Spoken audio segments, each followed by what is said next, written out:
दिन इस देश की लड़कियां इस पॉइंट पर उतर आई, हर आदमी सेवा कर रहा है, कोई आपका नौकर थोड़ी है, तुम्हारा अपना कोई वजूद नहीं है, तुम्हारे सामने कलेक्टर खड़ा है, किसी से बदतमीजी थोड़ी करनी है। और जब भी किसी सड़क पर बच्चे को भीख मांगते हुए देखना तो अपने माँ बाप को याद करना, और जब ये देश सबने मिलकर बनाया तो सबका सम्मान किया जाना चाहिए।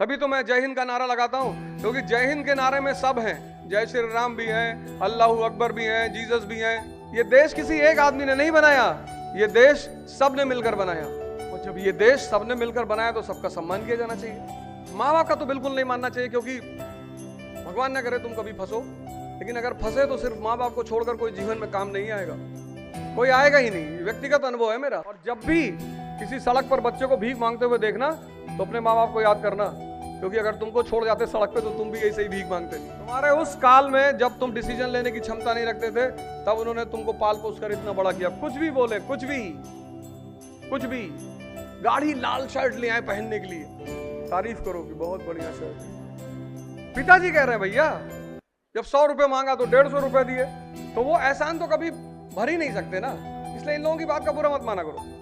पर्सनालिटी का सवाल, परिस्थिति, जैसे गुड्डू बबलू दोनों खड़े हैं खंडानंद के सामने, है ना, तो अखंडानंद कह रहा है उनसे, कह रहा कब तक बचाओगे वकील साहब को, अगली बार मुन्ना तुम्हारे घर पहुंचे और तुम नहीं मिले फिर, तो कहता है कि अगली बार मुन्ना हमारे घर पहुंचे और मुन्ना भैया वापस ही नहीं आए।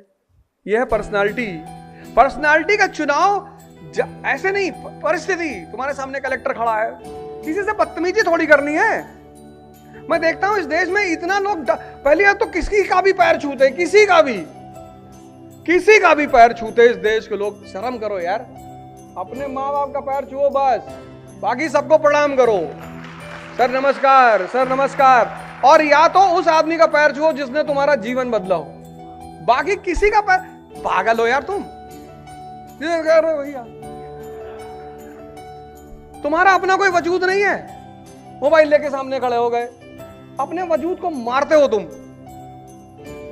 सम्मान सबका करो, वो चाहे कलेक्टर हो, राजनेता हो, प्रधानमंत्री हो, चाहे चपरासी है, सबसे सम्मान से बात करिए, सबसे प्यार से बात करिए, सबको इज्जत दीजिए। हर आदमी सेवा कर रहा है, कोई आपका नौकर थोड़ी है। इस दुनिया में कोई भी आदमी अगर उसके घर में हीरा पड़ा है तो नहीं फेंकता, क्या फेंकेगा?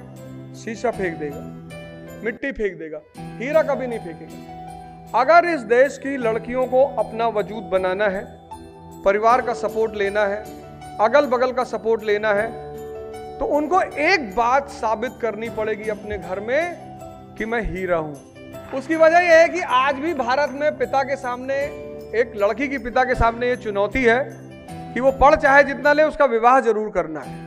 तो जिस दिन इस देश की लड़कियां इस पॉइंट पर उतर आएंगी कि हमारा पिता बाहर कहीं भी बैठे तो वो जवाब दे सके कि हमारी बेटी ये कर रही है, हमारी बेटी ये कर रही है, तो मुझे नहीं लगता कि कोई बाप अपनी बेटी को पढ़ाने से इनकार करे।